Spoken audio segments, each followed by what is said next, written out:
Thank you, everyone.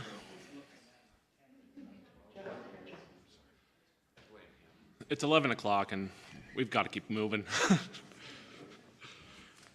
No, we don't. We are here for a very important reason. I appreciate everyone coming out today. My name's Rob Patterson. I'm the appointed land use hearing officer for Cache County, and this is the second time I have heard an appeal regarding these matters. So welcome back to everyone that I saw a couple years ago.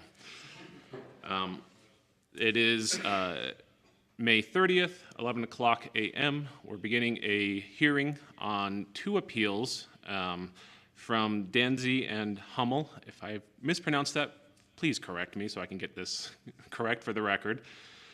Regarding a conditional use permit issued by Cache County to Cronquist and Crazy R Ranch. Is that correct?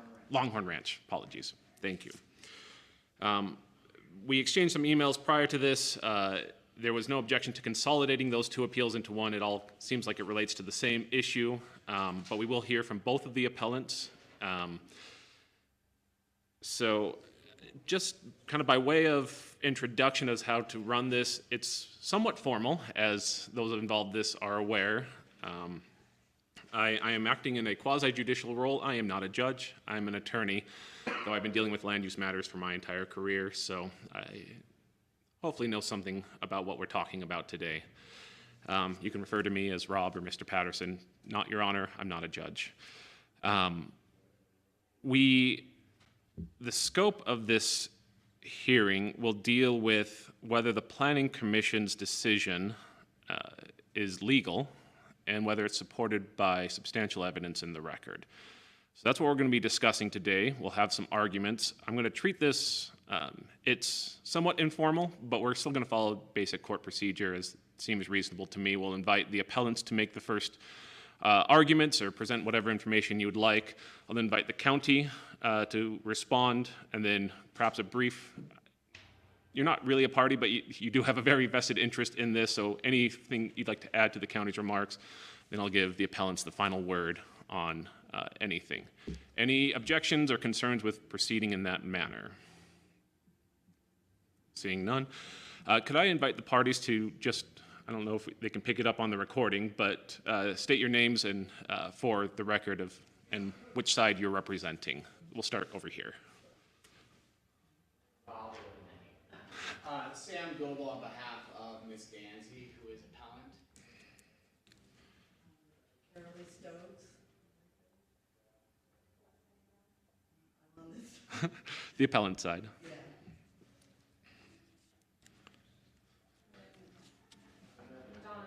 Okay, there you are. Thank you. Do you know between you two who'd like to go first?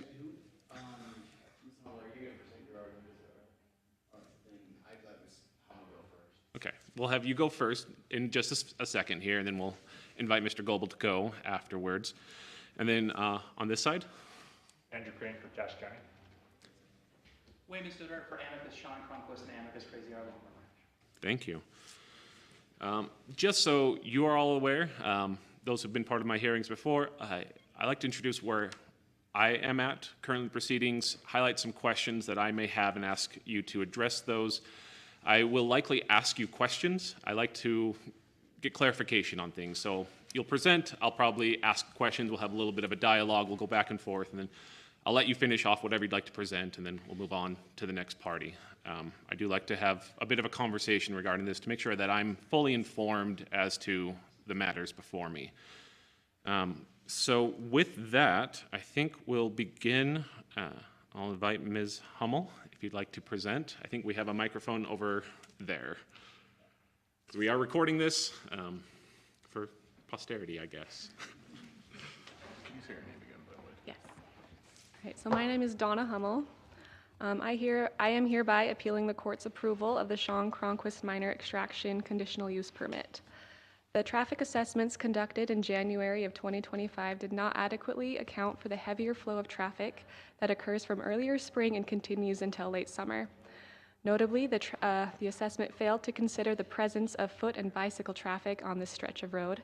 Additionally, the photographs taken during the January traffic study benefited from the increased visibility due to the absence of leaves on the trees. However, these same trees now bear thick foliage, obstructing views and creating blind corners. The current state of the stretch of road is simply not adequate for safe traverse or driving, especially when considering the passage of wide loads such as the 8-foot wide dump trucks. According to the letter of intent, these trucks are expected to travel up and down these roads approximately every 20 minutes at the height of construction, removal. Furthermore, I have not observed any right-of-ways granted to Crazy Longhorn Ranch, which would be necessary for them to access this landlocked parcel. To reach this parcel, it is required to cross county property. This property tax ID number is 080460014. I respectfully submit this appeal and thank you for your consideration. Thank you. Just a couple questions for you. Sure, yes. That last question regarding the access and the right-of-way question. So you're saying there's Mr. Cronquist's properties, and then there's a gap between there and the road. That's county. Is that the parcel you referenced to there? Correct. That is the, yeah, what I County referenced. property there? Yeah, Okay. And so, and it's your understanding that's not a right-of-way, and it's just county-owned land and not improved for? to my understanding, yes. Okay.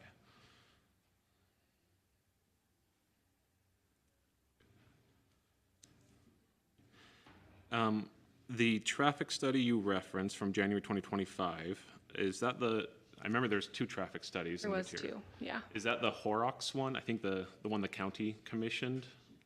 Yeah, the Horrocks traffic study. So yes. that's basically, I think you're saying, they pulled traffic data, but they pulled it in January, perhaps before there's a lot of other traffic on the road. And also they looked at vehicular traffic, motor traffic, not other uses of the road. Correct. So you think that's a concern with that study? Yes. Anything with, I know there's another study done by, I think the applicant, Mr. Cronquist, had his engineers provide a traffic study. Any concerns with that one? I believe that one was also done in January, and the same concerns.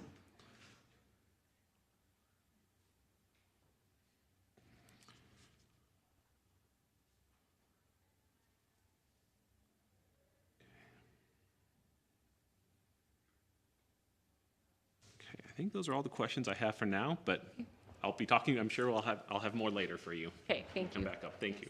So you're good to sit. Okay, thank you. Please, thank you. Sam Goebel on behalf of Appellant Danzy. Ms. Danzy, if it wasn't clear already, lives at the corner that's surrounded on three sides by the proposed route of the trucks. That's relevant because her standing has been challenged. Do you want me to answer any questions on the standing issue? I think I understand the standing issue pretty well, especially for your client. Okay. I actually want to ask you about that, so I'll have you come up in a second, because I need some questions on that, but. And I will elaborate, it's in the brief, that standing belongs to anybody along this road who's going to be affected by the route of the trucks, according to the Supreme Court's interpretation of the relevant statute.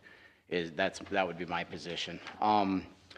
Also, those people who might be using the road in pedestrian fashion or any fashion whatsoever, I believe the Supreme Court basically said if you're in the jurisdiction, you have standing. Now, I understand the degree of claim of danger and nuisance is affected by where you are. I mean, if you travel from downtown Smithfield and want to run a stroller up this road, that's a different standing or a different degree of grievance with the decision than that of the Danzys. The Danzys challenged the assertion that there's never been a dust suppressant used before. In fact, in 2020, the Danzys, who are related to Mr. Cronquist, I think to accommodate them and try and address this issue, he did put magnesium chloride on the ground. They know that because the magnesium chloride, when it rained, washed into their house, and they do frequently. I'm not going to say it's solely attributable to the magnesium chloride, but the wash in the house had a new chemical to it, which they identified as being the sealant applied to the road. That was because our belief, the slope of the road and the fact that the road itself is soft enough that when these very heavily laden trucks get on it, they crush the road and break up the sealant, and it's of no effect whatsoever. Ms. Danzy's experience with it was the sealant would be effective under dry conditions for a day or two, and then it made zero difference whatsoever. The dust wasn't the major issue, and they didn't, again, I don't think the drivers were trying to cause a nuisance, but nonetheless, they weren't using Jake brakes and things like that. It was the squealing of the brakes, which they have to ride down this entire slope because they're coming down. If you look at, you're looking at the screen right now, you'll see Robert Cronquist's house. The road loops, that road running below Robert's house, there you go. This is the road in question all the way down. And because of the grade, they have to responsibly use their brakes. They don't want to get too much momentum. And gravel trucks by nature just have gravel in their brakes. And the squealing was the part that was most invasive inside the home, everywhere, when these trucks would come to a stop necessarily at the juncture with the county road. At that point in time, as one of the conditions of the permit, the trucks would need to loop over the shoulder on the south side because they couldn't make the turn because of the narrowness of the road on that straightaway. And I think that is adequately addressed by the county's conditions. We're not challenging that because they're going to make them do a commercial apron there and then pay for improvements on that loop. Just so I'm clear, when you talk about that apron, I remember seeing that that's where the road hits the county road? That's my belief, is on the approach. So there, so they can make the turn and, because they have to kind of go a wide turn because they're large trucks. And we're not challenging the appropriateness of that. It's the fact that just getting down there, the nuisance there really was not adequately abated by the sealant. Ms. Danzy addressed that issue in the hearing. Go ahead. Sorry, I was just going to clarify. So I know there was a dust kind of mitigation condition in here. Are you saying if essentially that was tried before and it didn't work, so that condition's not effective to mitigate that? Is that kind of the argument? Yes, that's exactly the argument. And the commission didn't adequately address her concern when she said they tried it before. Like I said, I don't think the intention of the Cronquist is to create the nuisance. It's the inevitability of it when you're bringing gravel down a road like this. He tried before to accommodate the Danzys. It just wasn't successful, both on the sound and on the dust issues. The county commission just didn't address it. They said, well, you know, you put that down, that's what we normally require, but meeting a requirement is not the same as mitigating the nuisance. So they made the decision without any evidence that it would actually address the nuisance. It was we'll give it our best shot, and in fact, there was very little investigation as to what the decibel levels of those trucks going by are and the vibrations. It was just simply overridden without evidence. Now, it was acknowledged by the county that the presence of the trucks themselves are going to create a nuisance and potential safety hazard. That was the basis for applying the conditions. Those conditions, I would agree with Mr. Sean Cronquist, seem to be arbitrary because the county didn't actually do any investigation as to what the conditions were they're trying to abate. They don't know the decibel levels. They don't know the dust mitigation effectiveness. They don't know, they didn't even know the definition of the trucks they were approving until they debated it at the commission. That was ambiguous. And then they arbitrarily just said, well, we'll allow some trucks rather than others, when at 58:15 during the meeting, Matt Phillips says, engineering hasn't investigated this at all. I think we'd be okay with some, but not others, but we'd appreciate more time to look into this. Instead of looking into it, the commission basically said, well, Mr. Sean Cronquist has been waiting long enough, we don't want to hold this up. And they capriciously just said, we're going to make a decision. What should have properly happened is they should have said, we don't have the information regarding what trucks do what on this road. Engineering should have done this already. That was capricious. And I would say it was unfair to both sides because what if they qualified for the heavier trucks? What if they didn't qualify for trucks at all? So specifically the nuisances that you're saying the commission did not essentially have enough evidence before them to base their decision on, specifically related to dust and its effectiveness, noise, what else? Okay. I also brought up the truck usage. Truck In the CUP conditional approval issued by and spoken about by Connor at the hearing, they basically said, we're just assuming this is dump trucks alone, no pups, no side beds. It was discussed at length during the meeting whether or not the pups and the side beds could be accommodated. Mr. Phillips said he thought they could, but he also said he'd like more time to look into that and the heavier trucks. And he cited the advantage of if they can do heavier trucks, then they wouldn't have to extract as long. But what I'm saying was capricious was without any information at all and without verifying that Mr. Phillips really has the expertise to give an opinion, they made a decision. And that decision failed to protect Ms. Danzy and her family.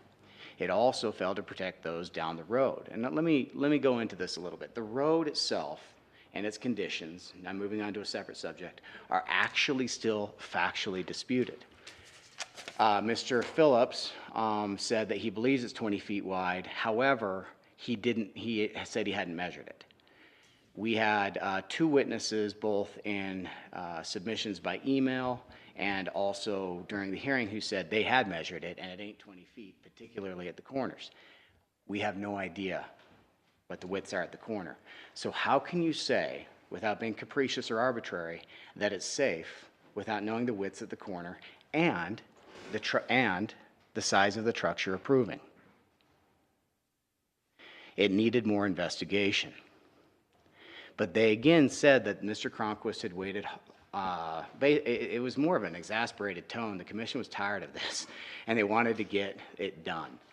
And they said, you know, he's waited long enough. We're just going to override the lack of evidence and make a decision, which is capricious because substantial evidence has to be given that they've mitigated the concern of the public safety risk.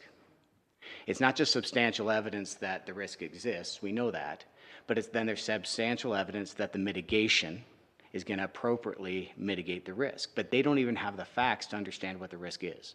So under state law, as I understand it, mitigation does not necessarily require elimination of a risk. Because of that, how does that factor in here? They know there's some impact. I'm assuming, I think it's well supported in the record that the road is, I think even some staff members from the county said substandard, not built fully to the county standards for this, I think minor local road is the classification for it.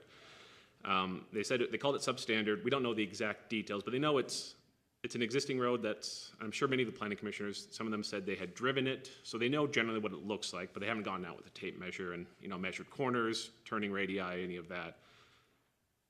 Is that enough for them to say, I know generally what this looks like, I know kind of what these trucks look like, I don't need to have the risk completely eliminated, but we are addressing it substantially? I think that would depend on the expertise of the commissioners, because the reason we have county engineering looking at it, the reason we have that the opinion of the staff is because they have expertise.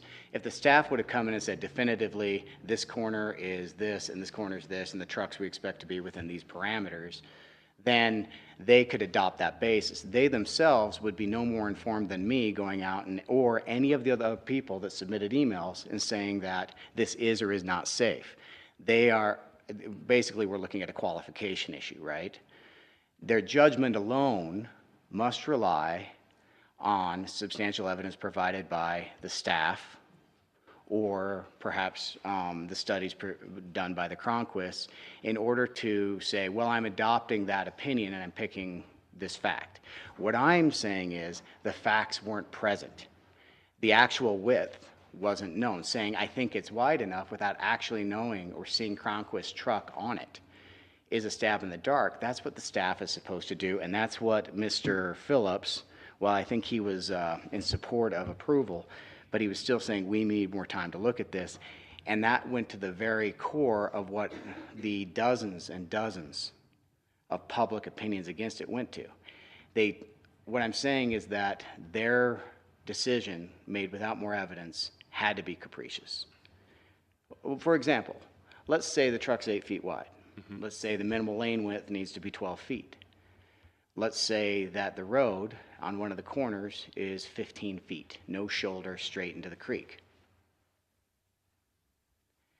I don't think that would be approved. But they don't know if that's true or not. They just know it's less than 20 feet. So to establish those facts, I think, is necessary. And this goes back to the fact of when you do a road study in January and you're concerned about blind corners, foliage, and things like that, you have no idea what you're talking about.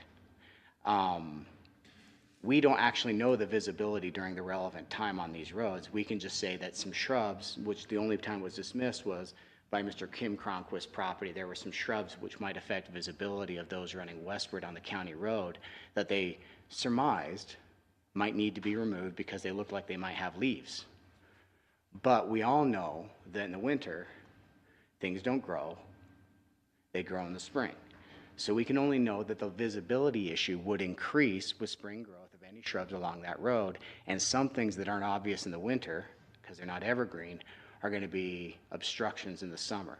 Therefore, I would say that the Horrocks, for what it's worth, because it's not authenticated, but for what it's worth, is completely useless on issues of visibility, because it didn't actually use evidence of what the visibility would be during the relevant time. Again, making a decision knowing that that was a January study, and I flippantly said it's like doing a survey of snowbird skiers in July, but that's exactly what it is. This road isn't used in January by joggers, bikers, pedestrians, and campers. And we aren't worried. That the primary worry of the public were those users. So it's completely irrelevant to the primary concerns expressed. Now, I want to ask another question. I remember, I think it was county engineer saying something along the lines of, this road is kind of what it is, but we've imposed no restrictions on it. The county and municipalities, you can limit weights of vehicles on roads within their jurisdiction based on geological hazards. You know, the road isn't built wide, you get the, no trucks over a certain amount of weight in various places. And I think it was the engineer, it was someone from staff that said, we have not put that on the Smithfield Road. right. How does that weigh in? It seems like the county's saying, we assume any kind of vehicle can go up and down this, and we're fine with that, because it's a public road, and we're just saying, have at it, I guess. Right, and the privilege of qualified immunity. So what happens is, as a county, and as they expressed, these poor staff members in this county, they have the entire county to patrol, and it was expressed and acknowledged during the meeting they can't keep up. They, in fact, in this particular context where there had been prior violations, in 2020, 2021, he was running gravel. He wasn't cited until 2022. That's how far behind the county is in addressing these issues. So when they say they have a substandard road, that is bureaucratic language for unsafe for the purpose being used.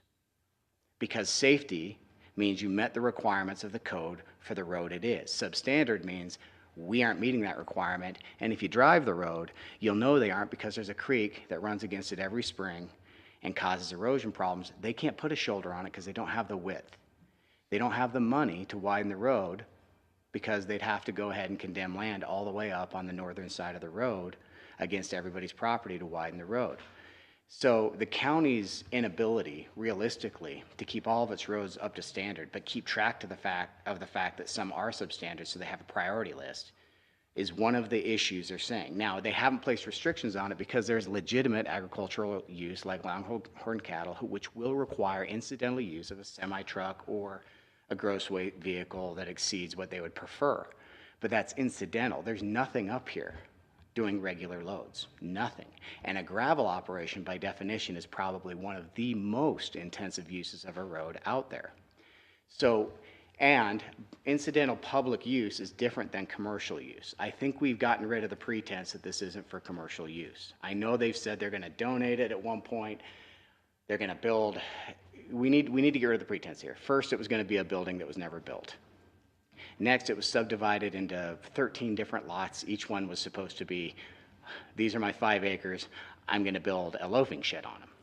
That didn't work, okay? Now we know that they need to do it during the summer because of market conditions in their letter of intent. They're selling the gravel. That is distinctly different than incidental public use of a public road. Commercial use of that road, and I made this comparison in my brief, I live in a subdivision that happens to have 10-acre parcels near it. Every once in a while, we get a truck. I knew what I was getting into.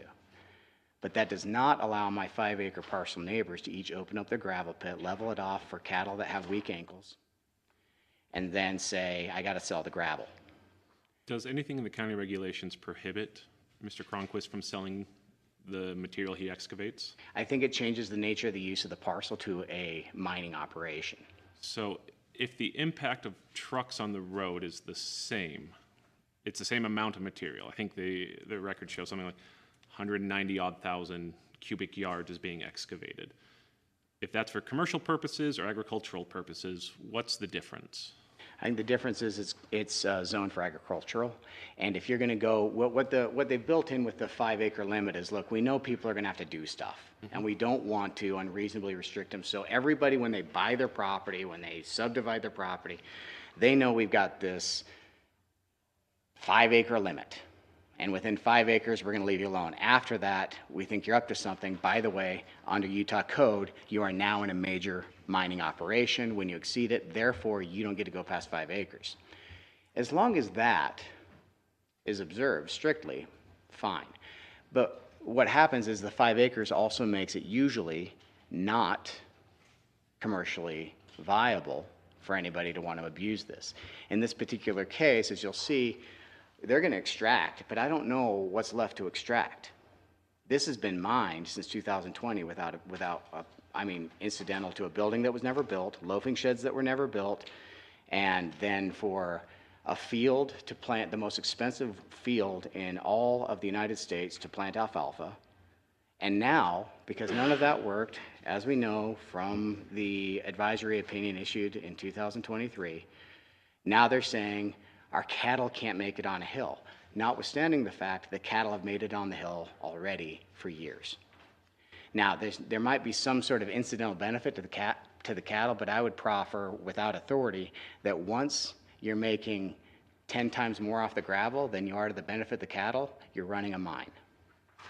I guess I'm still struggling to see how the impact is different. If the county doesn't put regulations, because I was the appeal authority in the last time this came up, and I upheld the county's enforcement against Mr. Cronquist in large part.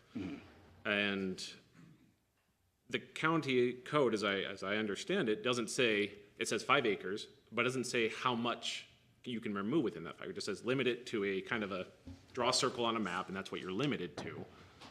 So if that's the case under county code, and the county allows that anywhere in the county as a conditional use, they could have excluded sensitive lands or certain areas, but they chose not to for whatever reason.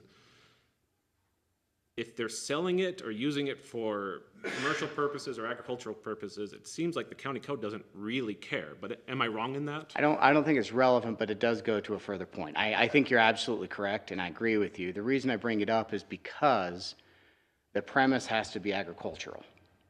Now, let's just say they're selling it. I don't care if they're selling it. In fact, I hope they figure out a way to get it without using the county road. If they can use the back road, I think people should be able to use their land. But the problem here is the premise is agricultural. They can't do it under a commercial gravel pit premise, so they have to disguise it as agricultural. And we know it's a disguise. Well, we already know the pretenses that have previously failed. For example, the reason that now it can't be a building pad is because a building pad would limit them to 1,500 cubic yards. To circumvent that, they tried to subdivide 13 lots. That didn't work. Now they're saying, hey, weak-ankled cattle, help us out. So I don't think that's necessarily relevant unless you need to look at the premise of reasonableness and the risk posed to the public, which is I briefed in there. If this is the only way, and there are cliffs on either side of their property, and there's nowhere to put this gravel, and they only have 6 acres, and they just can't pile it up on the sides, it does seem unreasonable to say you can't use the county road, because you know what? The risk to the public versus the fact that we're rendering your property almost useless because you have nowhere to put this stuff, we're balancing it. We're balancing it the best we can because you need it so badly, and the impact on you is being balanced against the risk to the public. In this particular case, as I briefed, when you run that balance, it's absolutely unnecessary for them to leave their property with that gravel. They have 179 acres to spread that gravel over. So the county commission should have looked at that and said, wait. Joggers, bikers, high school track stars, substandard road. We're unsure about the widths of the road. We already know that we're going to be basically ruining the Danzies' home for a summer. Can we justify this? What makes this reasonable? And under certain circumstances, I think you might be able to balance that. But here, if they can just spread it out on somewhere on 179 acres, it's not necessary at all, and the risk is not justified. It becomes unreasonable risk to the public because it's purely, and I would argue if somebody gets hurt on that road, plaintiff's counsel will say, purely to enable the profit of his landscaping business. That was the only benefit to anybody of putting it on the road instead of asking him to put it somewhere else on 179 acres. Now, he says the counter argument to that would be, but under this, I get to do that. Okay. Kim Cronquist, that parcel just below it is about 30 feet away. Kim said, dump it on mine. At the end of the hearing, and this is how it ended, Christensen asked, you want to put it, why don't put it on Kim's parcel? Which goes directly to the heart of the question of reasonableness. Why should we pose this risk on the public, attempting all these mitigations at all, if it's completely unnecessary because you can just throw this stuff on Kim's parcel?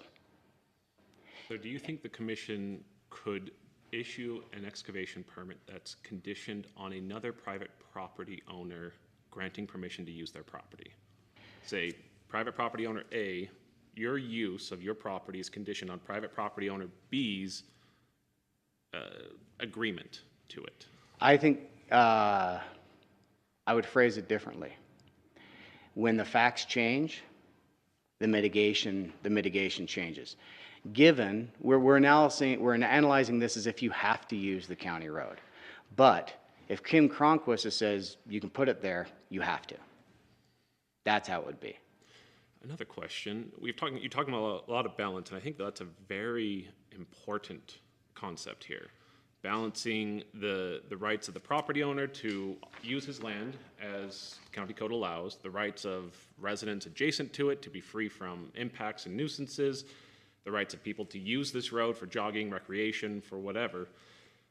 My question is, I don't know that I'm the person who can make that balancing call. It seems like that's the planning commission's role. They're the ones who live in Cache County. I'm not a resident of Cache County even. I live down in Salt Lake County. I don't have personal knowledge of this. How can I come in and say, the commission looked at this, they're residents, they're appointed to make these decisions, and they said, here's the balance we want to strike. Is it my role to come in after the fact and say, I think you got that wrong, and here's the balance you should have done? That's my concern. I think absolutely not. You're here to see if their conclusions were based on capricious and arbitrary bases, which is why I'm not weighing what the commissioners believed, I'm weighing what they were basing it on. Okay. And if it was capricious, so it's their basis. So that's why I attack, they don't even know the widths of the roads on the corners, they don't even know the foliage in the spring or the summer, they don't know the views, they don't know they didn't establish whether or not all the analysis had been done for just dump trucks, according to the staff themselves, whether or not a side dump would be any different. They just accepted a non-expert opinion on the same. So I go after the basis of their decisions being capricious, because that's what you have to look at when you say, wait. Everybody says the road is substandard. Everybody's NIMBY about the road, right? None of them are experts. Neither's my commission. So what are they basing their decisions on? It has to be substantial evidence. If they don't have any evidence at all, they don't get to make a decision. If they made the decision based on capriciousness, meaning with a lack of substantial evidence, you have to overrule it or send it back to them. Because, for example, that's why I go after the widths of the road on the corners, the visibility during the summer, and that's why I'm attacking, they don't know what the decibel levels are, and they have no idea whether or not their mitigation is going to be effective. They just said, well, if we do it, it must be okay. Now, if they had done a study and they said, hey, you know what, the mitigation isn't perfect, but it's the best we can do, we're willing to accept that, that's different, because then you would be arguing with them and you're in their province, you don't get to do it.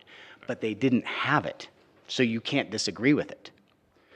So That's my point. Now, going back to the balancing, you're not balancing their facts. You're balancing whether or not they should have balanced it all. The risk to the public against the fact that there's no reason for that gravel to ever hit the road. And they didn't, which makes it capricious. Now, they could have gone into it and said, okay, explain to us, Mr. Cronquist, why, given the fact that we've been told you can just dump it on somebody else's property, why we shouldn't say, as long as Kim allows you to dump it on his property, you can't go on the road. If Kim says no, then you got to follow our conditions. That conversation happens, and then they say, you know what, we're not going to do that, and they come up with some reason.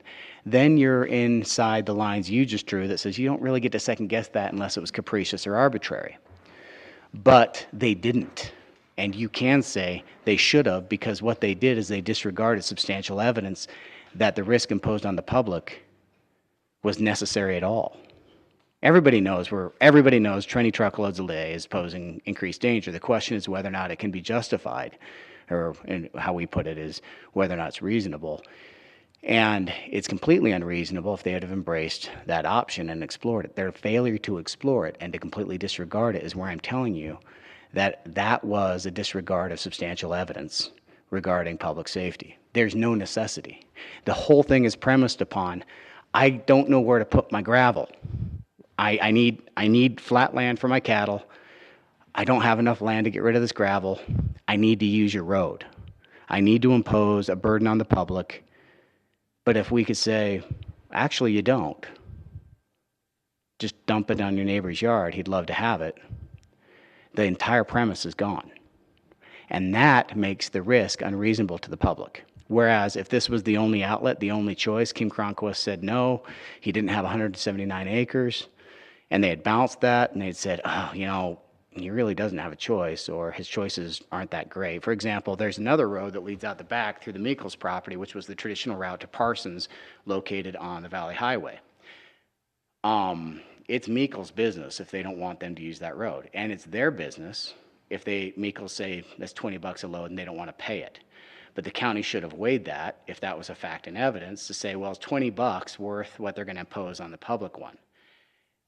None of that's in evidence. I'm just telling you that what is in evidence is the Kim Cronquist option, and that was never explored, and that rendered their decision capricious. Moreover, recognizing the risk to the public, just saying, we'll do it in a year, that's just arbitrary. They're like, oh, we don't want to we're going to draw an arbitrary line and hope our mitigation makes a difference. If the mitigation is well informed and it's the best you can do, that's their call. But the timeline for doing it was actually just, one of them who's informed on loads said, I think they're overestimating the time they need here. If we give them the bigger trucks, they can get it out in the summer. Well, but that didn't actually address the risk itself. That just addressed the duration of the risk. So I said race cars. We can have race cars on Smithfield Canyon for 1 year. We'll hope something doesn't happen in 1 year, because 3 years just sounds too dangerous. But we didn't do anything to actually mitigate the threat of race cars. It's the same thing. It was arbitrary. So the temporary extraction is, by definition, temporary. How should the commission have looked at what the time frame is? Well, I think had they said, look, and the part of it was reasonable because they were looking at the load and how much they could get out, and they said, 3 years is too long, you could do this in the summer, and that was justified. But without doing it to further address some of the stuff they couldn't address, like there's no shoulders on the road, we don't know if cars can get past, we don't know if a bus can get past at the same time. They just don't know. They really don't. And that makes it capricious, because if they had said, look, we're going to require these trucks to take every corner at 15 miles an hour, so if there is a bus, somebody has time to stop, you're there. You're there. Or this corner is particularly dangerous because we have this overhanging tree and we need to remove this particular tree, we're getting there. There's none of that. It's completely uninformed, which renders it capricious. I'm not saying they can't do it. I'm not saying that Mr. Cronquist can't establish those things. I'm saying that he hasn't, and the commission wrongfully didn't require him to do so. The road study itself actually says, well, and you made this point, if the county says they can be these types of trucks on here generally, who are we to say that we can't have one company running 20 of them? And I think there are two differences. One is the degree of use. Why not have 4,000? Okay, it's a matter of degree, so the reasonableness goes down with the intensity and the frequency of the danger. But don't the two traffic studies kind of address that? They talk about level of service, number of vehicles going through, and they say you're staying at A even with this additional impact, even if, I think as the engineer wasn't under oath, said, if I quadruple the numbers, you're still at level of service A. But if you added 4,000, I don't think you'd be at level of service A on the road anymore. So isn't that somewhat addressed by the traffic studies? I mean, you've acknowledged that there's agricultural use that uses similarly sized, maybe not as heavy because gravel is very heavy, dirt's very heavy, but similarly sized things go up and down the canyon. And they'll do that for the next 20, 30, 50 years. How is that impact different than saying, well, we'll add a bit more for a year? When the traffic studies seem to say, I mean, there might be some deficiencies with the studies, but their overall conclusion said it seems safe, it seems to not impact traffic. Okay, I think that on that one, the question is whether or not, given the questions about an unsigned, unauthenticated Horrocks study, should they have asked Horrocks to authenticate that? There's a problem there. I've never seen a road study that isn't signed. I've never seen a road study that isn't stamped. Never seen it. When I called Horrocks, they wouldn't talk to me about it. There's a substantial chance they don't stand by that study. Second, the study is incompetent solely because you don't do a study on summer traffic in the winter. Nothing is going up and down that canyon in the winter like it does in the summer. I have never been there except in involvement in a case. I've never been in that canyon, but I'm there once a week in the summer. It's totally different. If you've ever been to Garden City in the winter, ghost town. Nothing's open. There's not one truck a minute. Go there now, and you will wait in line to get through that stop sign at the main intersection for 4 minutes. So to a different degree, I have to attack, and this is what you're going to have to consider, whether or not they could reasonably rely on a January study when Matt Phillips said, basically, it is what it is, I know.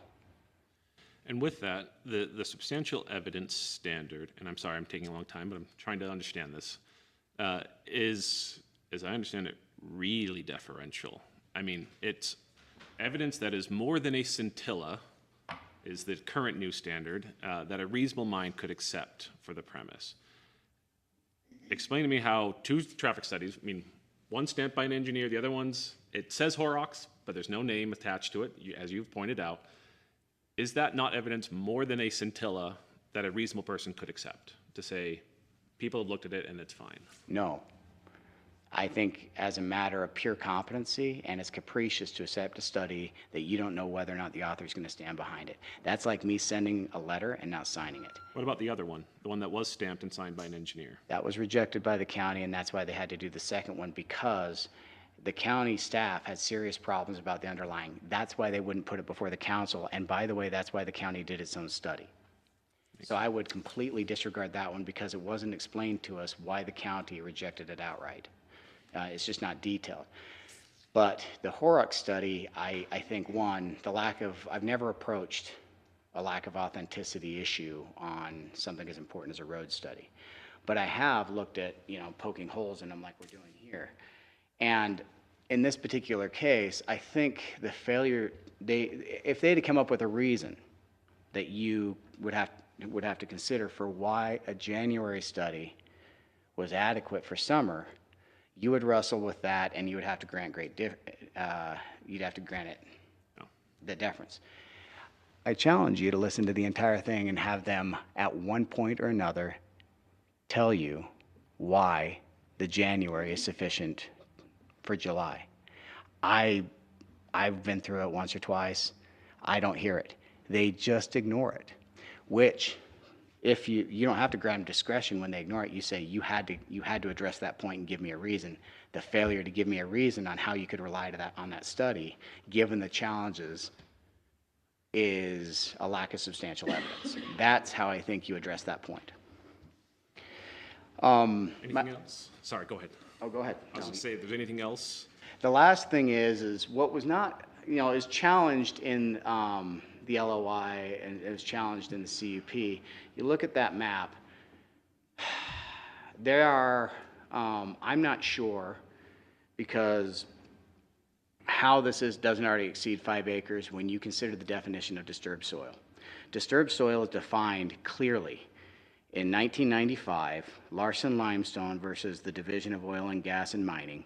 It says disturbed soil is everything. It's the tailings, it's the pilings, it's the remnants, it's the discard, it's everything. Now, what the county accepted here was blatantly disregarding what disturbed soil is. Disturbed soil is everything you can see there that's cut or piled on. They drew this distinction without any support whatsoever, and by they I mean Cronquist to satisfy the council, saying, oh, those are just our pilings for, the topsoil we're going to put back. But guess what? Larson Limestone says that counts. What was the name of that case? Sorry, I just want to write down the name of that case again. 903 P2D 429. Perfect, thank you. At page 431, it's a Utah Supreme Court case, 1995. It's Larson Limestone versus the Division of Oil, Gas, and Mining. In that particular case, a guy was mining limestone, and he'd covered 20 acres with basically where he was storing the limestone. In that, he argued that because that's just my pilings, some of that's topsoil, some of that's low-grade limestone that doesn't qualify, some of that's high-grade, but it's not my actual mine. My mine is within the 5 acres, and that was rejected outright by the Supreme Court because they said the statute says that it includes, and I'll just read the whole thing, is on-site private ways, roads, railroads, land excavations, exploration sites, drill sites or workings, refuse banks, and spoil piles. What those are spoil piles. Stockpiles, those are stockpiles.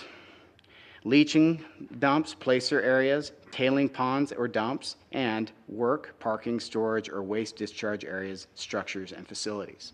They mean disturbed in the common sense of the word.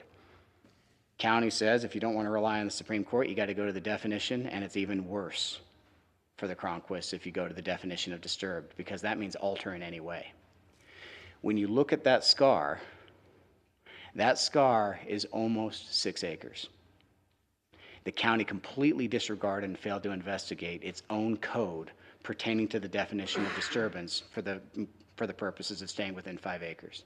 Except condition 3 says prior to recording, applicant shall provide a survey of less than 5 acres of land that extraction will be limited to for review and approval by Development Services Department. It sounds like the commission might have considered it and said, we know you've got this big thing. You'll need to survey that and tell us exactly where you're going. Does that not address it? No, the reason is because there's actually a long discussion about this during the committee meeting, and I direct you to it. It's somewhere within 35 minutes, if you want to look at it. They weren't ignorant of the issue. It had actually been hashed out. What I'm criticizing is that the county had accepted their explanation without any legal basis whatsoever and contrary to the legal basis.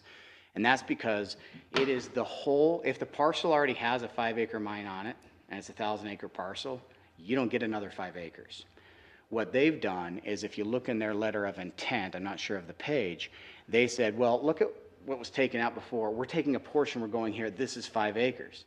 But it excludes some of the stuff they've already mined, and it doesn't actually, they say, we'll survey it after the fact. I'm telling you that it needs to be remanded back to them for finding a fact as to whether or not, under the definition of disturbed soils, they clearly did not evaluate this properly, whether or not this already exceeds 5 acres.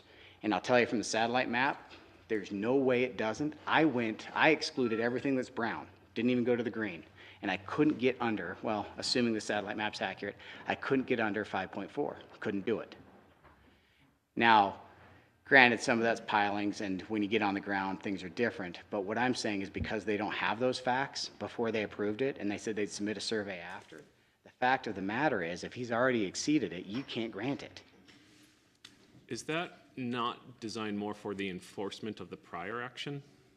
Of course. one of the county commission's conditions was essentially resolve the prior enforcement action, which is the thing that we were here a couple of years ago about.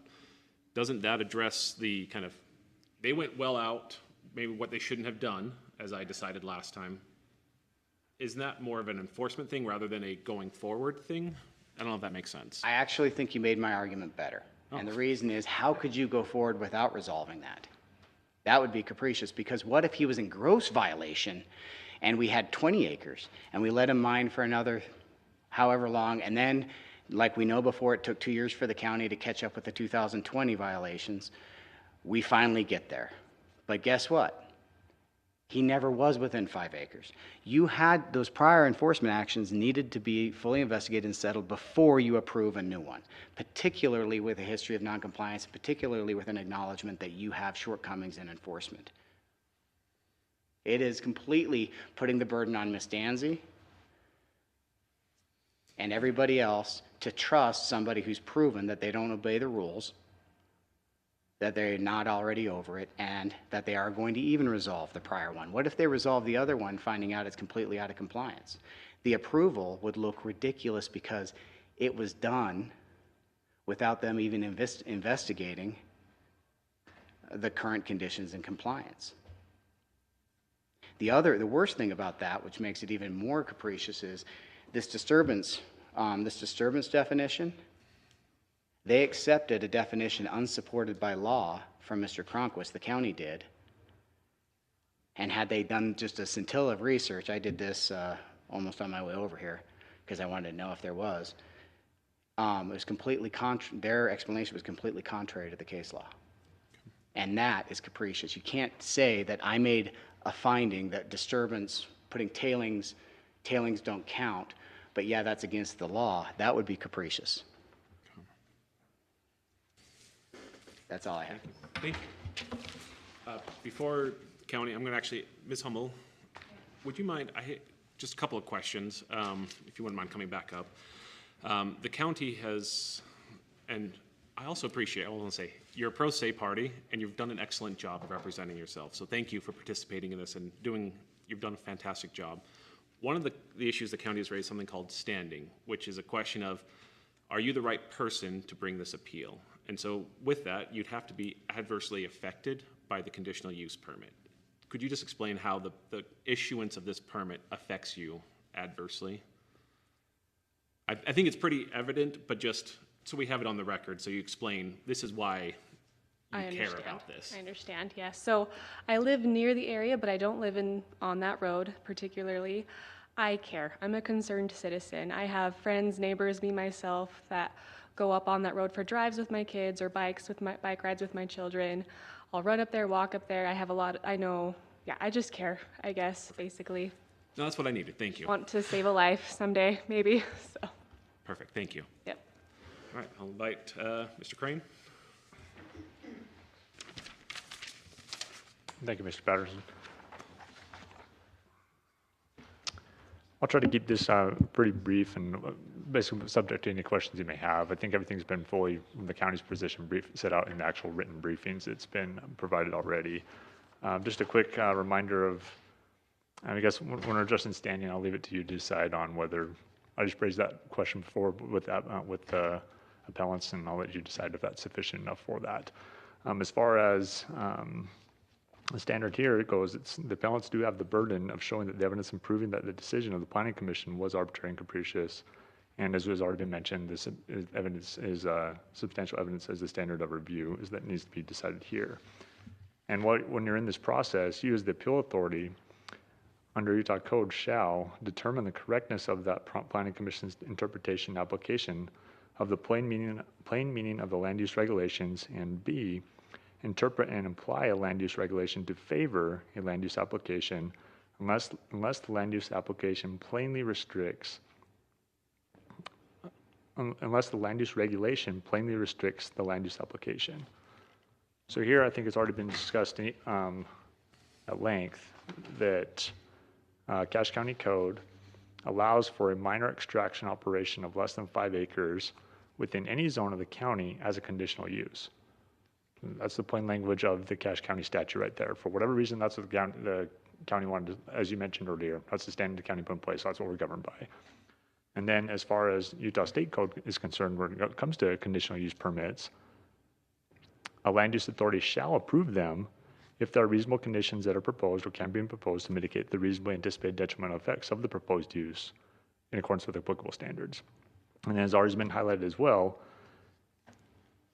those detrimental effects, those reasonably condition, the requirement to describe to reasonably mitigate the anticipated detrimental effects of the proposed conditional use does not require elimination of those detrimental effects.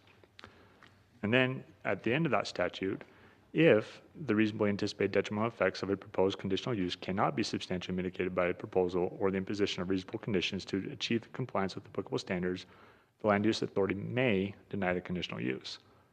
So even if you get in that world where you're not eliminating, you don't have to eliminate all the detrimental effects, and even if you can't be substantially mitigated, at that point it's up to the discretion where they may deny. It's not a shall deny as well, like as it is in the beginning of, hey, you shall approve these if you can get to those mitigate, to reasonably to mitigate those detrimental effects, if that makes sense. Yes. Let me ask, it does say may, so it's a discretionary denial, which presupposes you could just, maybe I'll ask this question. Does that mean a commission could approve a conditional use permit without? It says may deny, so if there's no conditions mitigating impacts at all. If you're in they that, say, if you're in that scenario, there might be some issues, don't care. Approved, stamp it. Can they do that under this standard, in your opinion? I suppose I'd say maybe it depends. like every other answer, it depends on the facts of the case. If you're just in that carte blanche world, I'd be remiss to say that would be the case, because then you might be able to say, no, that's arbitrary and capricious. They're being arbitrary and capricious, because if you have some substantial dangers at play here, and they haven't, and just totally disregard those, don't even try to mitigate them whatsoever, then I think that you might get to that arbitrary and capricious land, if that makes sense. I don't think The difference between a permitted use and a conditional use. Permitted use is, we will stamp it, we don't care what you do, as long as it meets. this is a that- conditional use after being So there has correct. to be something, right? Correct. And I guess, yeah, you just use that to say, more or less lay out the standard. I guess in this case in particular, from the county's perspective, the planning commission took into consideration Yeah. all the concerns we talked about when it comes to safety of the road, issues, concerns with dust and noise and everything else when it comes to Bobby Tansey in particular. And I think the planning commission took that into consideration, did their best to mitigate those as much as they could. And it's been mentioned before, some of those mitigation measures would be they limit the number of trucks that can be up in a day, and limit the number of trips that could be up there in a week, and set time limits there. Can't go on holidays, can't go on weekends, things of that nature. To take into consideration those effects that have already been mentioned.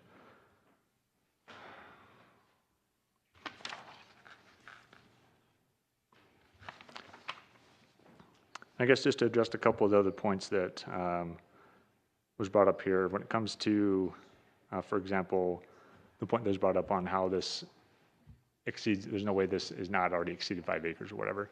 I think from the county's position, as already been mentioned by you, is that, as you're we're already familiar with, there's a code violation enforcement. Mr. Cronquist at first argued, hey, I'm just doing normal agricultural operations. And then that's already been flushed out, handled. He's told go get a CP, so here you are trying to get a CP. So that's all part of the violation. Part of the conditions of the current application is, hey, you got to resolve and pay any outstanding fines as part of that violation. May or may not exceed the 5 acres here. And because you want to paint yourself within the 5 acre box, that's how you keep living within the standards that the county has adopted by staying on that 5 acre. Is the enforcement, the resolution of the enforcement, I know there was some significant fines levied. Are there other actions required? Remediation, revegetation, restoration of property as part of that enforcement resolution? As part of the enforcement resolution specifically, not that I'm aware of. I think as part of the CUP application, that would be one of the conditions anyways that will come into effect when it comes to later on down the line if this continues on to be improved anyways. But as far as the fines goes and resolving any outstanding litigation, that is part of the what would need to happen as part of a condition prior to this being recorded.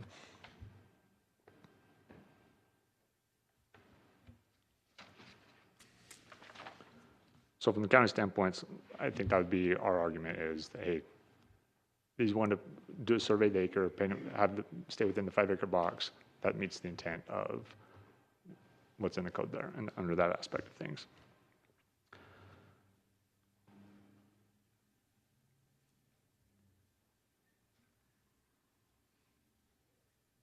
Mr. Patterson, when he's gathering his thoughts, you didn't ask questions about it, so I didn't address it. Did we want to just discuss the commissioner's statement as to why he voted the way he did based on King Ronco's? I can let you bring that up if you'd like.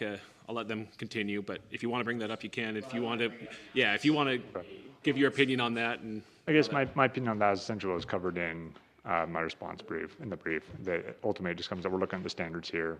They made their decision based on the record. And when it comes to some discussion about, hey, limiting this to a year, I think the planning commission, there was, like you said, some discussion about, hey, Mr. Cronquist said he needs to extract more or less this amount of material, given the amount of trucks he wants to use and how much operating he wants, how many trips it would take to do so. That's why that initial limitation was there for a year. Thus trying to balance and take into account the effect to the neighbors and things of that nature. So really, I think that's more or less the county standards that, hey, the standards of the law have been met. The planning commission had those reasons to do what they did. They followed the law, and the burden is them, and I don't think they met that burden. So unless you have any questions, that's kind of where I'm going to leave it at this point. I do. So, and this kind of goes back to the discussion we had a little bit earlier about that May standard. It seems like the May from state law then is kind of, you overlay on top of the conditional use standard from state law, the county standard. And the county standard has conditional use, and it kind of gives a list of things to look at in evaluating conditional uses. This is under 1706-050B2. The land use authority shall review a conditional use permit request with the following standards and criteria. So it's going to highlight shall review. So the land use authority is supposed to take the following things into consideration. That includes health, safety, and welfare. And that's public health, risks to the public health, safety, welfare persons residing or working in the vicinity, or injurious to property or improvements in the valley, causes unreasonable risk to safety of persons or property because of vehicular traffic. And then down under C, conditional use should not result in a situation that creates a need for essential services, including but not limited to roads. I kind of read all of that. I think arguably, and I think Mr. Goebel's made some good arguments, and Ms. Hummel's made some good arguments about, the evidence on some of those things, and I get your position as well. The one that I'm struggling to see a lot of evidence or discussion about is the road condition itself. I see a lot about traffic and impacts and of that nature, but it says the proposed conditional use does not result in a situation that creates a need for essential services, including roads. Did the commission evaluate the impact of this use on the road itself? I guess from my perspective, I can't defer to here, but I think there's some discussion that Matt Phillips, as the County Public Works Director, may have, I don't remember if he did exactly during those meetings. I have to go back and refresh my memory on that. There may have been a little bit of discussion on that aspect of it. I don't think it was as in-depth as was the traffic itself, if that makes sense. Yes. As far as impact to the road, I think that may have been encompassed a little bit in one or both of the traffic studies, saying there's not going to be an impact to the road because, as Matt himself, as already been mentioned before, there's no current weight restrictions on the road, no load restriction on that road itself. So I don't think there was a super in-depth conversation on that, but I don't want to come across to mean that there wasn't any discussion at all, if that makes sense. And I'm reviewing these hearings. I've listened to all of them. I'm going to go through them again to make sure I pick up everything. So I'll look for that as well. But I just wanted to see if you had anything you wanted to highlight for me in considering that. Nothing else at this point. Let's see, I think I might have had another note. Oh, regarding that first traffic study that was submitted by, I think it was from the applicant's commission and engineer, did the county reject it, or is it just, how did the county handle that? My understanding of that process was they didn't reject it per se. They just thought it didn't fully answer some of the questions that they had, hence why they wanted a second traffic study done to gather some more information. Okay.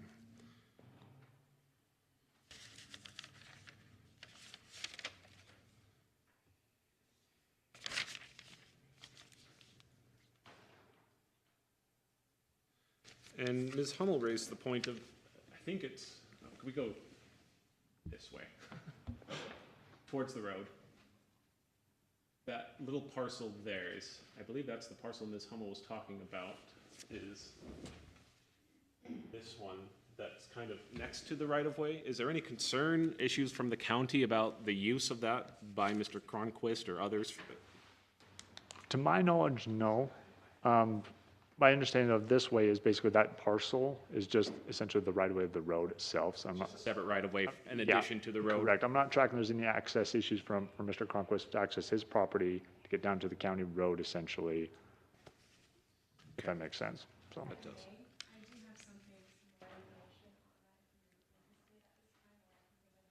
Present it later. I would definitely like to get more information about that. Thank you. So hold on to that. Don't lose it. Okay. I don't know that I have anything else for you. Anything else you want to present to me? No, thank you. I appreciate your time. Thank you. Thank you. Ms. Stoddard. Wayman Stoddard on behalf of Amicus Sean Cronquist and Amicus Crazy R Longhorn Ranch. Patterson, I wanted to answer a couple of questions that you posed to the county. I think the first question that I want to answer is the question you posed as to whether or not, if there was some negative condition, could the county simply approve it? You made an excellent, the commission made you made an observation that there were certain things the commission had to look at or had to evaluate in the process of making the CUP application. The question that was asked, however, was whether or not, once all that evaluation was completed, if the county concluded that there was a harm that couldn't be reasonably mitigated, could they approve? And I think that the May language does exactly allow that. Under subsection A, 1A of the same code, 1727A 506, it says that conditional uses and provisions for conditional use require compliance with objective standards set forth. So that would be 5 acres. That would be things like the timeline for a temporary extraction permit or the zones that certain CUPs can be applied to. Is there a standard for the timeline? The standard timeline for a CUP is 5 years. Okay. And I'm just going to clarify for my own purposes, Mr. Cronquist has not appealed this approval or any of the conditions of approval. No, Mr. Cronquist intends to abide by each of these conditions, and frankly, and I apologize, I should have led with, he appreciates the work the county has put into in creating no less than 27 conditions on his further operation that I think are, while they're burdensome to him, he respects the concerns that are being raised here today and wants to make sure that safety is met. Secondly, there was some questions about whether any of the traffic studies or any of the other impact studies evaluated the conditions of the road, and they do. So Horrocks itself, on page 112 of the record, and I appreciate the work of Mr. Goebel in paginating the record, that was very helpful, so thank you, sir. Page 112 of the record, Horrocks states, to avoid degradation to the side of the paved road from heavy trucks, it is recommended that the project access driveway be paved within the canyon right-of-way. When paving the driveway, it is recommended the driveway be paved to a minimum width of 24 feet, maximum width of 36 feet. Possible additional analysis will need to be done to determine the minimum curb radius necessary for combined unit trucks turning right onto Canyon Road. So there was an assessment done of specifically road conditions. Is that specific to the driveway approach? It's not the rest of the road? Correct. The rest of the road, applicant provided several videos as well as pictures of the quality of the road, so that was also in the assessment. I appreciate the clarification from Cache County that they did not reject the first traffic study because both traffic studies contain analysis of the width of the road. The Horrocks traffic study specifically says that the road is 20 feet wide. The applicant's traffic study says that the road is 21 feet wide.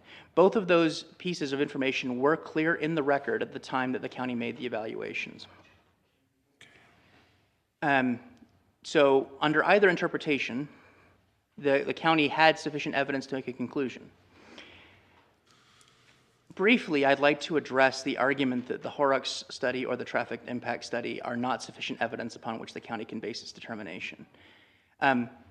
The applicant's traffic study took place from April to October of 2024. There was a shoot done in April of 2024, as well as a traffic shoot done in October of 2024. The engineer then spoke to the council that he took those values and quadrupled it in order to figure out estimated traffic impacts. And even under the quadrupling, it didn't come close to rising to the next level. And this is important because what needs to be considered here is not the quality or condition of Cache County Road, but rather applicant's impacts on the conditions that are present on Cache County Road. Applicant cannot be responsible for mitigating the conditions of those roads. Applicant can only be responsible for mitigating his impacts. And both traffic studies made clear that the only ways applicant could impact that road, quantity of trucks or character of trucks, applicant did not. Those same trucks, and not just the same type of truck, but the exact same truck, are used as part of the agricultural operation on applicant's parcel. Additionally, there are no restrictions. So to paraphrase the argument from appellant, race cars can use Smithfield County Road today. There isn't a restriction on the type of and character of use up Smithfield Canyon Road. They can't speed, they can't go 100 miles an hour, and neither could applicant's truck. But race cars can be on Smithfield Canyon Road. Applicant is not meaningfully changing the character. Matt Phillips testified that the county itself uses vehicles similar in size to the side dump and dump truck. The dump and pump he wasn't certain about, and one of the conditions that's been imposed on applicant is that he comply with a review of the dump and pump before he uses the dump and pump.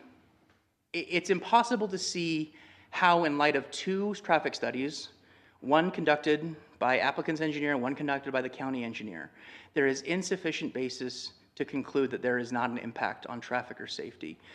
Especially when, and this is what I want to clarify, even if there was no engineering stamp, and even if that mattered, all of the testimony about the conditions that are negative on the road is also just testimony. There isn't an engineering study that says the traffic conditions aren't acceptable.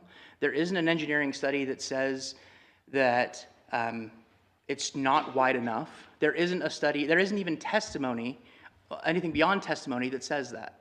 And so to say we can't rely on two different engineering surveys that complied with applicable standards for engineers, and instead we have to rely on the testimony of interested individuals, and not to do so is arbitrary and capricious.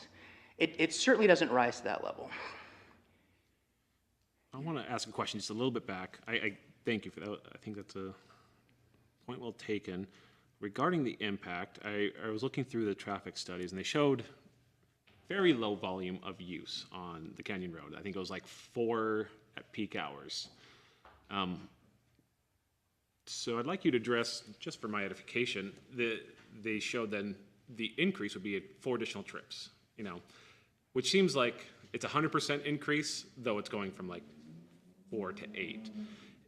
Is that not something that should be mitigated, or did the commission address that? So, 2 things. One, it's not a condition that should be mitigated because the volume of traffic on that road is so low that even that 100% impact doesn't bring it close to any enhanced level of congestion. So number one, it is an increase, and it is a substantial increase, but is it a meaningful substantial increase?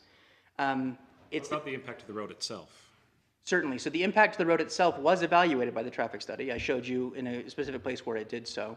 Applicant has inspected the road across, I think, 4 years in videos that were submitted to the county, as well as in his own confirmation that he wouldn't. And then in the letter of intent, it says that any impacts to the road, applicant will take care of. And one of the conditions is that applicant complies with his letter of intent. And in the letter of intent, applicant certifies that if there is any damage that is identified to the road caused by applicant, applicant will mitigate that. Does that answer your question, Mr. Patterson? Sorry. No problem. I think so. I think the question, so what I'm really wanting to make sure I get locked down from both sides is conditional uses are generally a yes with conditions. That's kind of the standard to really simplify it down. We can say no in limited circumstances if we really just can't mitigate anything. County code says commission shall review certain things, and one of those includes roads and traffic and all of that. And this is more just me kind of speaking. I'm not sure if I really have a question follow-up, but I'm trying to get at, did the county actually, in the list of things of the conditional use permit that they're supposed to look at, did they check off every box? And that's what because I think if they don't, my inclination would be maybe they didn't issue this appropriately. If county code says you're supposed to look at X, Y, and Z, and they looked at X, Y, and A, maybe that's not right. But I think your position is they did look at that. Now, obviously, they could do more. I think the argument is you can always look at more things. You can always do more studies, but they looked at it, at least to some degree. Right, and they looked at, to some degree, at the impact that specifically applicant has on the road. And again, I think this is part of where Utah code is instructive on this issue, because the impacts to the road that the county is obligated to look at are the impacts that are attributable to the applicant. They are not the impacts that are attributable, or sorry, it's even more narrow. It's attributable to the applicant in the course of the project for which the applicant seeks a CUP. And so identifying distinctly what those impacts are as opposed to anything else, that's what the traffic study did. And that's why the traffic study focused on the turning area where applicant accesses the parcel, because that's the area where it's most clear what impact applicant will have as opposed to any other use type. So I think, if I'm hearing you correctly, you're saying they looked at that corner, because we know applicant is the primary user of that driveway approach, so that needs to be resolved. There's been some comments about, like, there's blind corners or very sharp turns, but everyone on the road deals with that. Is that what you're saying? Yes. So it's not applicant. Okay, I think I see what you're saying. The only way that applicant could meaningfully adversely impact that is either in volume or in character, and both studies address both volume and character. Okay, thank you. Also, it bears some repeating that to the extent that the traffic studies were underestimations, it's been raised that they may have been underestimations, then applicant would make up an even smaller volume of the traffic on the road. And so to what extent would applicant then be causing issues on those roads if the traffic is higher? But again, I don't think that you need to reach that point, because the traffic studies are performed in January, April, and October. And frankly, I think it reaches an absurd result if it's enough to defeat them by saying, well, you didn't do it in this month, right? Because if applicant had done a traffic study in July, then would the comeback have been, well, it's actually Memorial Day that those are used. Or, well, it's actually hunting season, and so you should have done one in November. We have to do a traffic study on every day of the year in order to allow applicant. That's certainly not required by the standards. To speak briefly about the argument that the alternative of a private agreement between Mr. Cronquist and a neighbor should have been considered. I've represented Mr. Cronquist as it relates to these parcels for the past 5 years. I've never seen a proposal as far as an offer in any meaningful written terms. The parties are adverse to each other, as you can guess. There have been lawsuits between the parties. I don't think that there is any credibility that should be given to someone standing up at a meeting and saying, he can put it on my property. That just derails the entire process. Because then does the county have to consider every individual who stands up and says that? If the county considered that and found it non-viable, at the next meeting, does the county have to consider it if somebody else who adjacent to the property comes up and says, well, he can put it on my property? And how long do we impede on Mr. Cronquist's due process rights to consider these throwaway offered agreements? At its core, appellants are asking you to make a credibility determination. They're asking you to weigh the credibility of 2 engineering studies against the credibility of interested actors who are clearly inflamed and very passionate about this. And that's not your position. Your position as the land use authority is to evaluate whether or not the commission had sufficient evidence to make the conclusion they did. And the commission sat through 2 public hearings on this issue, got their own independent traffic study from Horrocks, requested 2 separate traffic studies from applicant, and still arrived at the conclusion they did. I think it's very clear on the record that there was more than a scintilla of evidence that allowed the commission to arrive at it, and that the commission has properly mitigated these harms. 27 conditions. I have been in this business for a long time, and I have seen 27 conditions exactly once. So with that, we would submit unless there are more questions.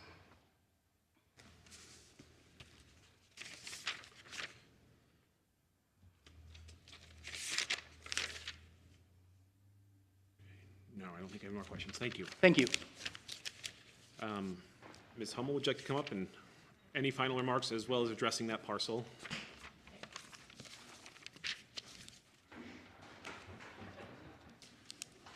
All right, so my concern is really mainly about the road and the safety, but I did find this Cache County property interesting. That was there. I don't know why it's there, kind of weird. But I did some research. I found the only thing I could find was a right-of-way and easement grant that was granted to Robert and Wilda Cronquist, maybe a grandfather. But that was a perpetual easement and a construction easement, mainly just for installing pipes, probably while building. And even though the title of the document is right-of-way and easement grant, there was no right-of-way ever granted, just the easements. Even if there was a right-of-way granted, which I could not find through my search of CORE, those right-of-way grants are not, right-of-way easements are not grandfatherable to the next owner of the property. Do you think the county could approve it, say it's not a right-of-way? Could the county commission's action be some kind of implied approval of their use of that area? Not without writing. That makes sense. And I apologize for not bringing this forward sooner. I know all evidence was supposed to be in sooner, but I only heard of this, was able to do some research on it this week after learning about it, so. Thank you for that clarification. Any other comments you want to make or respond to what the county or Stoddard has I made did arguments about? get the measuring tape out. I did measure, and maybe it's 20 feet at best, but really it's more like 15 feet medium across that stretch of road. But at worst, there's maybe 4 or 5 feet of road when it comes to like a severely crumbling shoulder and the double yellow line on the middle, which forces that 8-foot dump truck to go over into the other lane about 4 feet. And yeah, another comment on those blind corners, when assuming that they're going 25 miles an hour on a flat road and the other car coming is also obeying the speed limit of 25 miles an hour, with a 1.5 second reaction time, that semi-truck, and that dump truck and that car have 34 feet to come to a complete stop. Cutting that in half, that's 15 feet. And I know we're not here to like break on people's like driving skills, but the conditions are very rarely 25 miles an hour going up that road, and that there's a slope there. So that would also make a difference in the reaction time and the stop time of about 15 feet for 2 cars colliding. So thank you. That's all. Thank you. Global?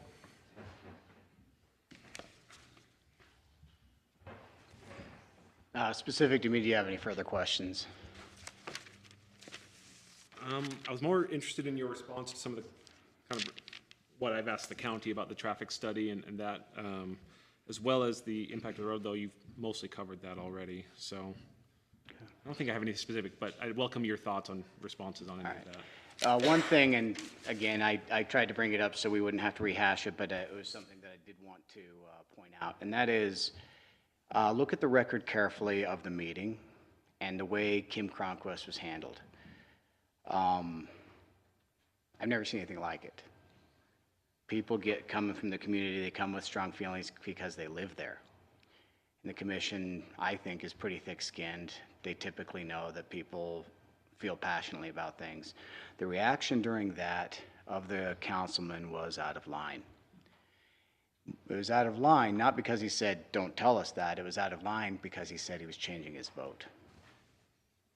And it's completely irrelevant. Kim Cronquist's feelings and who Kim Cronquist blames are completely irrelevant to his vote. So he sold his vote to basically put Kim Cronquist in line. That's implied in what he did. Now, if there was something remedial in that record, and granted, I've only viewed it once in completeness and then it's all parts, where he says, I'm actually not voting because Kim made me mad. I'm voting because I have substantial evidence that's changed my mind on a point. But we know he changed his mind because Kim Cronquist offended him. And without any evidence to the contrary, that was the deciding vote. And it's completely based on irrelevant premises. I don't think, the reason I've never seen it before is because I don't think there's anything like it that's ever happened before where I'm sure all the time people get offended and it affects their votes, but they don't say it. And his expression compromised his vote, and it was subject to rehabilitation, but he never rehabilitated himself. So can I ask, this I don't want to come across as callous. I've sat through many heated public hearings as well. Isn't the point of public comment to change the commissioners' minds one way or another? Yes. So what made this one not okay? Because it's irrelevant. So if a commissioner, if I come up and I try and convince the commissioner, I bring up all relevant things, and the commissioner says, well stated, Mr. Goebel, but I'm not with you.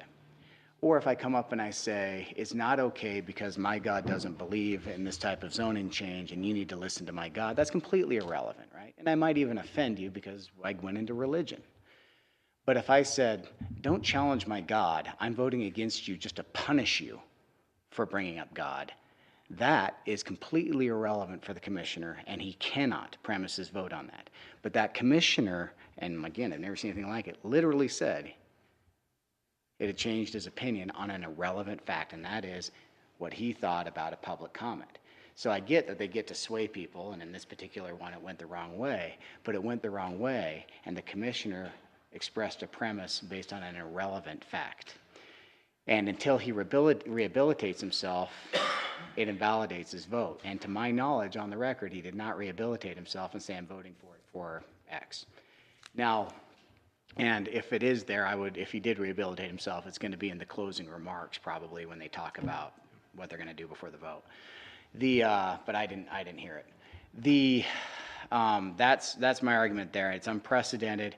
It really does call into question the integrity of the vote, and it would help this process if it was remanded back to the commission, and he could just say, yeah, here's my reasons, and he could give whatever reason he wants, but I think that's necessary in order to protect the integrity of the system. You don't get to lash out at people and then tell them you're basing your vote on that. That's whether he meant it or not is in doubt, and we can't leave that in doubt for the public integrity. So I think that alone, we could come back and 5 minutes later they could just vote and say, hey, I've given my explanation on the record, we're good, and that would probably rehabilitate. I don't think the rehabilitation is difficult, particularly with the gazillion facts at issue, but he didn't. Any questions on that point? More not about that specific point, but you kind of raised up the remand. I know there are land use appeal cases where if findings of fact are not made, the courts have directed appeal authorities to essentially say, don't hunt in the record for it, send it back, say you didn't make. Is that what you're saying? This is the case. That's this case is. They didn't make findings of fact, so I need to send it back so they can actually do that. It's not exactly that process, but it'd be the equivalent by saying, yeah, they were capricious. And then if they wanted, in a subsequent proceeding, if they want to rehabilitate the capriciousness with whatever finding, by addressing whatever findings you make, it's essentially the same thing. It's just it's got the administrative verbiage of the same process, right? And both for this commissioner's remarks as well as those other defects that you've argued Right. about. So for example, if I knew that they knew why the road was substandard, a lot of my argument would be undermined.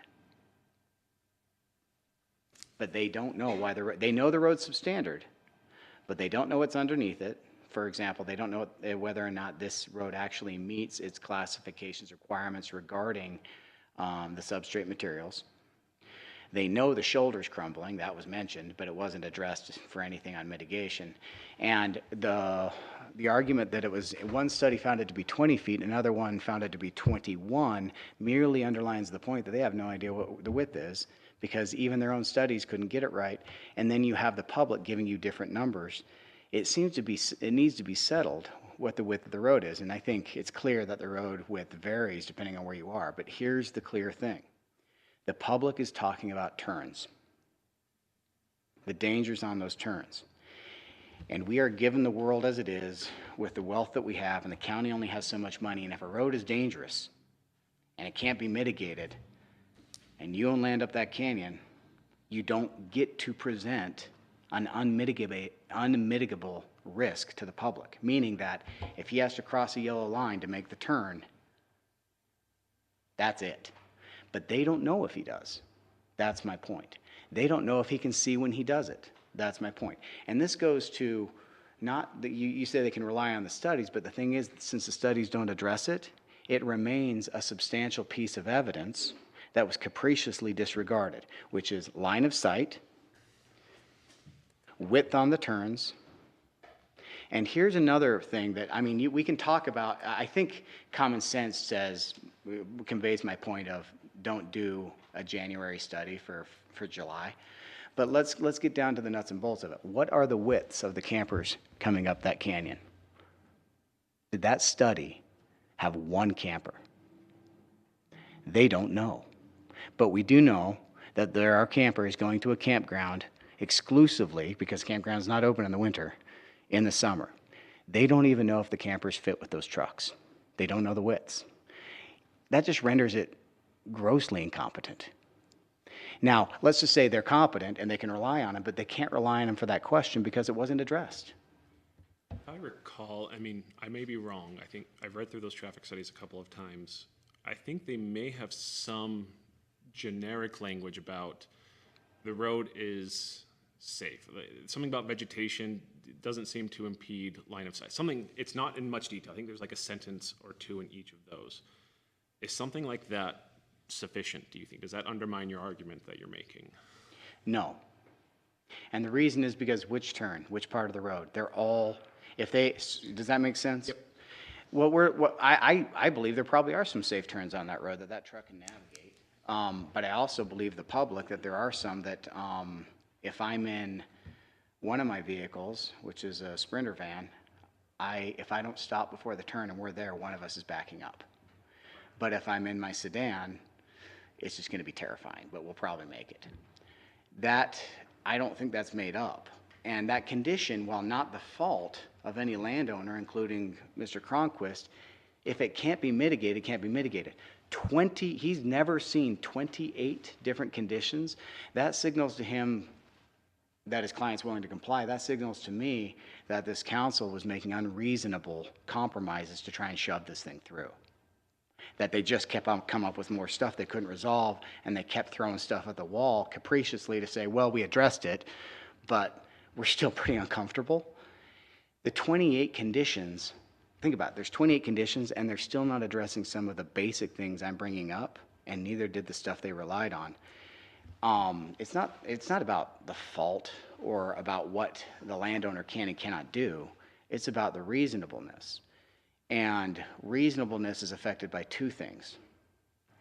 Can the risk be mitigated, and to what degree? And if the degree makes it reasonable, great.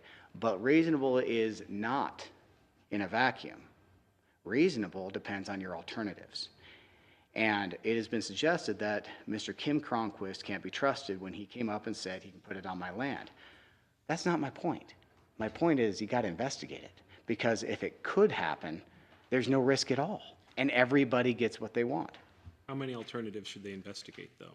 I think that was the point Mr. Stoddard was making. I think any alternative that would mitigate the risk, and I think, saying somebody says they can put a shovelful here, obviously those aren't meaningful. But when you're talking about somebody who says, without touching the road, I'll take it all.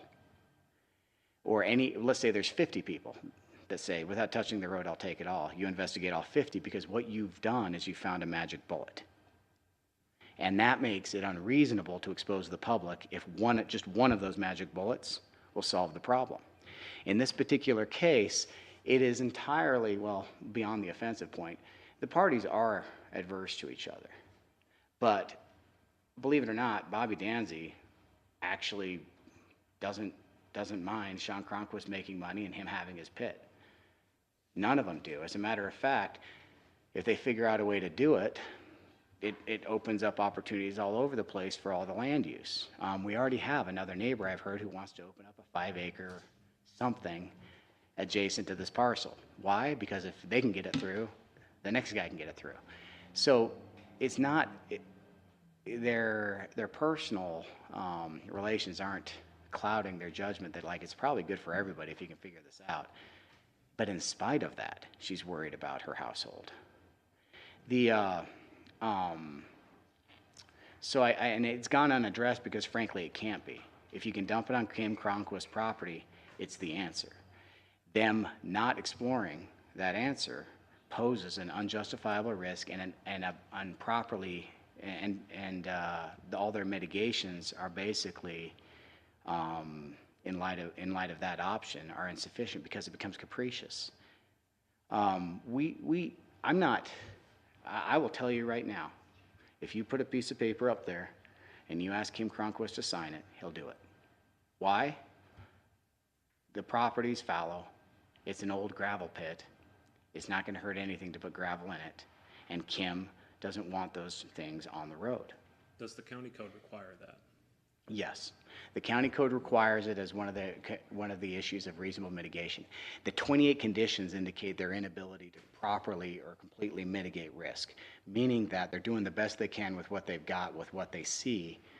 But if one thing takes care of all of it, they have to consider that. Not doing so, well, let's put it this way. What is capricious? Capricious is disregarding substantial evidence. It can be capricious to disregard substantial evidence that the county could approve it, or disregarding substantial evidence that mitigation is not going to work. This is mitigation, and disregarding the option is that is a substantial piece of evidence that they disregarded. And I promise you, had they said, Mr. Kim Cronquist, sign an affidavit that he can put it on your land and we are done, Mr. Kim Cronquist would have done it. The failure to explore it, which is the capriciousness. The fact that it wasn't embraced by Mr. Cronquist is the irrelevant narrative that kind of colors this whole thing, that he doesn't want level ground. He wants to sell gravel. Again, does that matter? It doesn't. But I bring it up because one of it's relevant, Kim taking it, and one of them isn't. And the county, in this particular case, disregarded Kim's option. Or they picked a different option. We had discussion a little bit before. It seems like the county had a variety, a whole buffet of options of how to resolve these issues, how to mitigate risk. Some were more or less, and there's some questions about whether they addressed some of them, which I'm gonna have to go back to the record and really review. But it seems like in terms of picking options, I don't know that I see anything in the code that says if there's one option that, the magic bullet, that they have to pick that over another one that they think is sufficient. I think the commission has discretion within that range of, the buffet of options. And that's where I'm still a little questioning of, I think maybe the commission could have denied this conditional use permit. I think there may have been substantial evidence to warrant denial.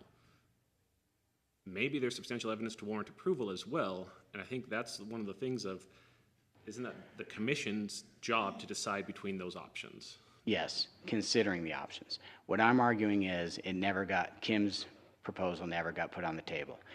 Listen to it. They consider all the different things on how to put that thing on the road. And you already have. I know I'm being It's rhetorical, fine, but they can discuss all the details of putting it on the road. What they don't discuss, except for bringing it up and asking him and getting the no comment, why won't we put it on Kim's? I'm saying they capriciously disregarded it without exploring it. So you're talking about the buffet to choose from. They never offered the choice to themselves. Okay, And that's the capriciousness. thank you. I think I take that. All right, anything else you want to? No, that's it. Okay. Well, thank you, everyone, for your arguments, your briefing. This is a matter that's very important to a lot of people, I know. I am going to take this under advisement. I'm going to re-review the record and all the meetings and the comments and letters and items. I'll re-listen to this and all of your arguments again, and then I'll be issuing a written decision. I think I have a timeline in county code, and I will meet that timeline.